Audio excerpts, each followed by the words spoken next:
The village in it with a map and a plan. No place too tiny for this determined man. Crossing the counties one by one, you'll see in every English corner a bit of history.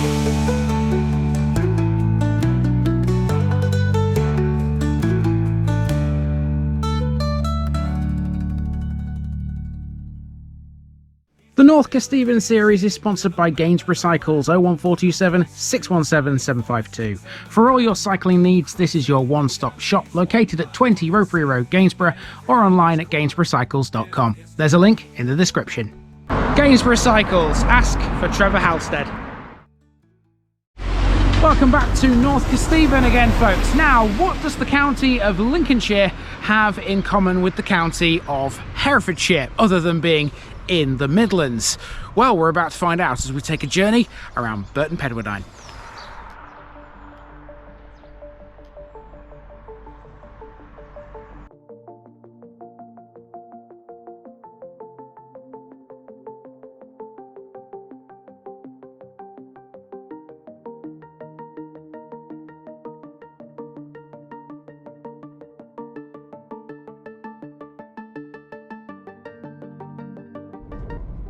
Burton Pedwardine, Pewdwardine's fort. Next up in North Kesteven, we're in a place with a pretty complicated name. This is Burton Pedwardine, approximately 4 miles away from Sleaford and southwest of Heckington. Even though we are 100% totally in Lincolnshire here, Burton Pedwardine is named after a Herefordshire family, the Pedwardines, who acquired Burton's Hall and Manor through marriage in around 1330. The hall isn't the only building here that has a connection to the family. They were also responsible for the reconstruction of the village church, St Andrew's, in the early 14th century. Grade 2 listed, today the building contains some references to the Pedwardines, the most obvious being an effigy of Alice Pedwardine in the east wall. Another name of importance here is Horseman, and the church has some bits to do with them in there too. You see, this parish holds the site of Mareham Grange, which was the property of Sir Thomas Horseman in the late 16th and early 17th centuries. Earlier, it was held by Sempringham Priory. The site may also have been the location of Mareham or Cold Mareham, a lost medieval village. Near the earthworks that remain today is the base of a 15th century wayside cross. A notable murder occurred here in 1728 when Captain Thomas Mitchell, a justice of the peace, killed a bailiff named Penistone Warden of Urby. We'll be talking about all of that and more as we have a stroll through this beautiful Lincolnshire village with strong connections to the county of Hereford. And you can also get some wine here too. To begin proceedings in Burton Pedwardine, we first have the remains of a medieval moated grange to discuss. The site in question is located in the far western reaches of the parish off this minor road between Sleaford and Screddington. You can't see it though, it's behind a hedge on the right hand side.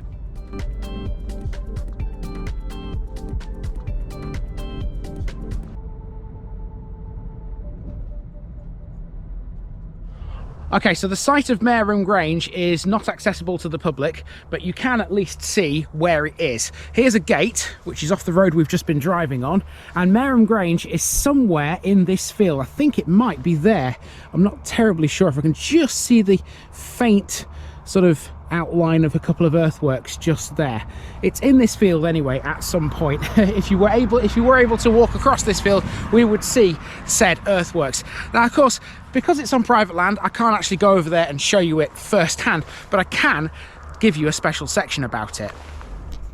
Mareham Grange belonged to Sempringham Priory. Sheep farming was its principal activity. Prior to its foundation, the land belonged to Guy de Craon, and it's mentioned in the Domesday Book. It originally formed part of Burton Pedwardine's estate before being given to the priory by Craon's descendants. Following the dissolution of the monasteries, the land was acquired by Sir Thomas Horseman and became part of the Burton Pedwardine estate for the second time in its history. The moat, which was still visible in the 19th century, has now been infilled.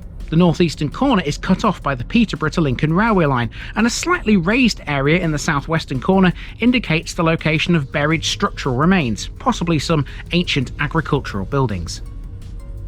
A heavy scatter of rough building stone was seen when the site was visited in 1965. It had been under plough for over 20 years previously, and only remnants of the moat survived. Medieval tile, pottery, quern and slate were recovered before it was infilled in the 1970s. It has been suggested that the Grange forms the centre of a deserted medieval settlement known as Mareham or Cold Mareham. However, archaeological evidence doesn't support this claim and only definitively identifies the site as a grange, not a medieval village. Close to the site of the Grange there stands the base and shaft of a 15th century cross. It's between the railway line and the ancient Roman road, King Street. Today, we call King Street Mareham Lane. Driving into Burton Pedwardine from the west means heading through an area known as Burton Gorse. It's effectively a small hamlet with a handful of houses and a couple of farms. It's not all that exciting, but it does provide us with a backdrop upon which to tell a story. In 1728, a notable murder occurred in the parish of Burton Pedwardine. It was committed by Captain Thomas Mitchell, a justice of the peace. It was here, in this quiet corner of North Kesteven, where he killed a bailiff named Penistone Warden, who came from Urby on the other side of Sleaford. Mitchell was committed to Lincoln Castle by 2 of his fellow magistrates for the crime. There's nothing quite like throwing your mates under the bus, is there? He was subsequently sentenced to death at Lincoln Assizes. And the motive for the murder, you ask? No idea. Nobody seems to know.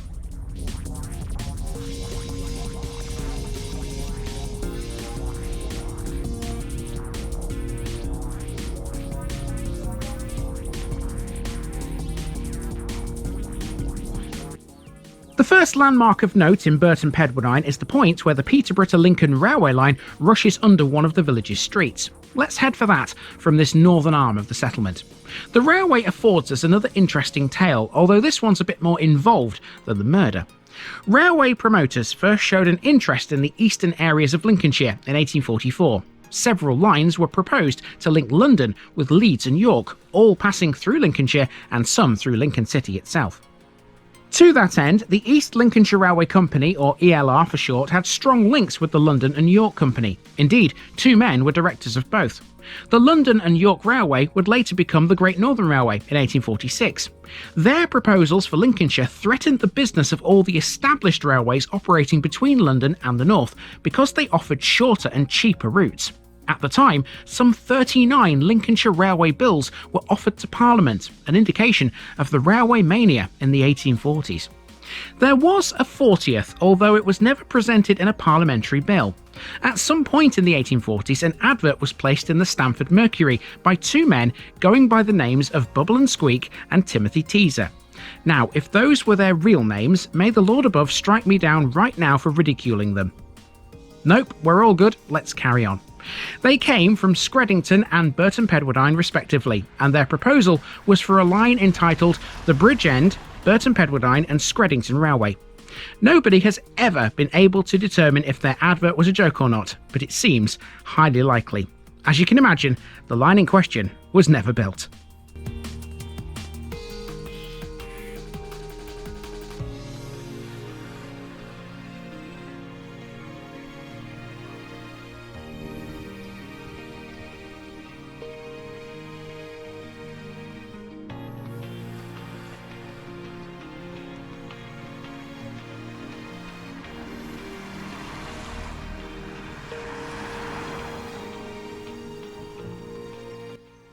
This here is the Old Village School. It was built in 1860 as a national school by Henry Edwards Hanley of the Culverthorpe family. He was alternatively known as Captain Hanley. The school closed in October 1969, with its children transferring to the primary school in Helpringham.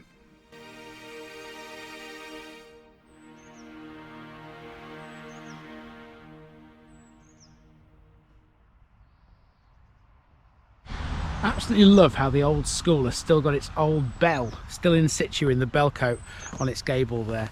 It's like a reminder of past times, isn't it? You know, when we used to have actual bells that rang when class finished. But yeah, these days it's not the same, is it? When I was at school, some of the bells that I had weren't actually bells, they were buzzers, believe it or not. When the time came, you just heard this massive buzz sound and everyone was like, yay, lesson over. Burton Pedwardine's church is an interesting one. This is part of an informal grouping of 3 churches within a wider group of parishes. The 3 play host to the Living Stones, a congregation that travels around the churches at Burton, Screddington and Swayton. Part of the church's story is in the village's name. It was from the depths of Herefordshire that the Pedwardines came some 6 centuries ago. Of the church they found here, only a few fragments are left, a group of Saxon, Norman and early English stones with knotwork and other entwined ornament built into the west wall. Grade 2 listed and dedicated to St Andrew, it was reconstructed by Sir Roger Pedwardine in the early 14th century on a cruciform plan with a central tower. The tower collapsed in 1802 and the church had to be rebuilt again. It was rebuilt for the 3rd time in 1870, this time in the decorated style, retaining its original transept from the pre-1802 church. The main interest for the intrepid travellers out there is all in the old transept. Under an arch in the north wall is a grey marble slab with a Norman French inscription to Dame Alice Pedwardine, the wife of Sir Roger. Against the west wall is the fine monument of Sir Thomas Horseman, the guy who is associated with Mareham Grange. As buildings go, only the church remains as evidence today of the medieval extent of Burton Pedwardine. There are some other clues around it though to its greater existence. Close to the church, away to its southwestern corner, are the remains of a homestead moat where there once stood the seat of the families of Crayons and later the Pedwardines. The current manor house within the moat is far more modern, dating as it does from the 19th century. Only the eastern arm of the moat remains, being 48 metres long, 7 metres wide and water-filled.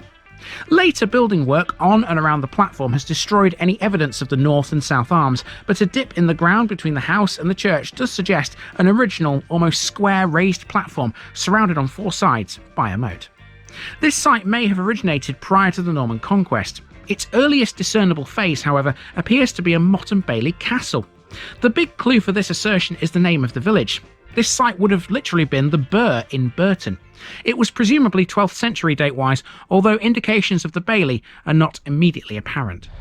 So it's pretty cool to think that a church here in Lincolnshire wouldn't really be the church it is today if it hadn't have been for a family from Herefordshire. Now I wonder, I've never actually been to Herefordshire yet on the channel, I wonder when we get out there whether there's anywhere in Herefordshire that's got a connection to here in Lincolnshire. We'll see. There are further earthworks on the other side of the church to the east. Now what these represent is open to debate, but one assumes they were the location of medieval houses. The modern Burton Pedwardine, after all, sits directly on top of the site of the medieval village.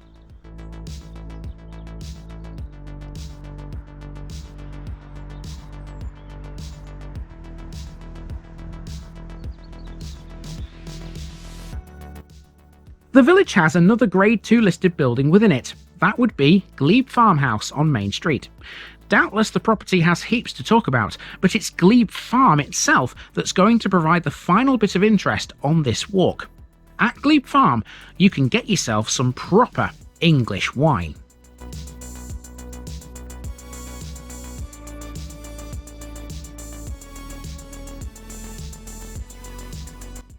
This 100-year-old family farm is where you'll find Mayfield Vineyard, which has been making wine in the heart of rural Lincolnshire for almost a decade. Fraser Key, the current owner and 4th-generation farmer, became fascinated with wine following a period of study in the early 1980s at the École de Viticulture de Dijon in France. Today, that's better known as the Institut Universitaire de la Vigne et du Vin.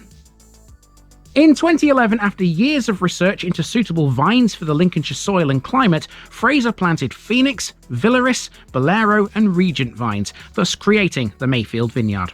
The first successful harvest came in 2017, and from June 2018, the Owl collection, for which Mayfield is now famed, became a commercial reality. Throughout his career, the environment and conservation have been at the heart of Fraser's work. Much of his land is now dedicated to wild meadows to help encourage natural habitats and protect the native wildlife. To that end, the Owl collection was named in celebration of that conservation work. His efforts have resulted in an increasing number and variety of native owls that are now often seen flying gracefully through the vineyard and the surrounding fields. If you like rhubarb, by the way, you might like this place too. Having successfully grown rhubarb commercially for the past 20 years, Fraser was able to create a champagne-inspired sparkling wine with a contemporary twist called Rhubarb Fizz. Mayfield's website describes it as a perfectly quintessential English alternative to champagne.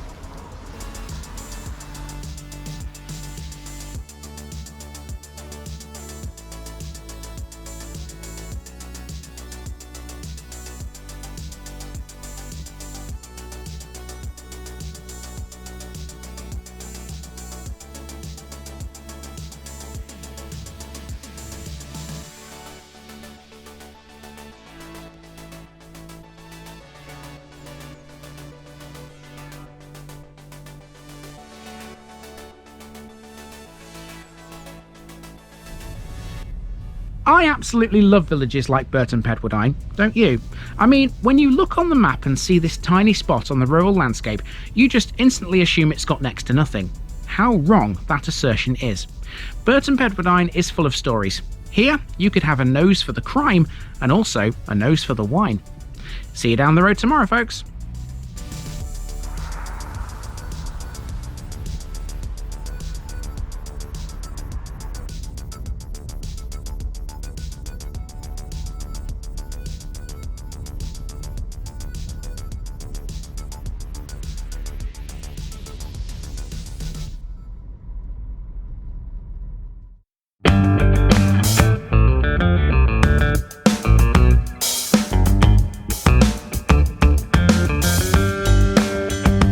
Now, just before I go, remember, this video is part of a huge project to visit every civil parish in England. That's more than 10,000. These routes are pre-planned, and due to time constraints, I can't cover every detail or walk down every street. Please don't complain if this video missed something out. I pronounce names how I choose to. I am very aware that local dialect may vary, and I don't take kindly to criticism about this. You've been warned. It's impossible to know everything too. If this video was terrible, make your own. If you're a regular watcher of The Village Idiot, you're not the only one. If you've got a small business, why not use my videos to advertise it? Leave a comment below if you're interested. And finally, thanks for watching this episode, everybody. Give us a like and a subscribe if you've enjoyed this episode, and share it with your friends and relatives. It all helps to keep this mission going. Until next time, I've been Andy, also known as The Village Idiot, and I'm out.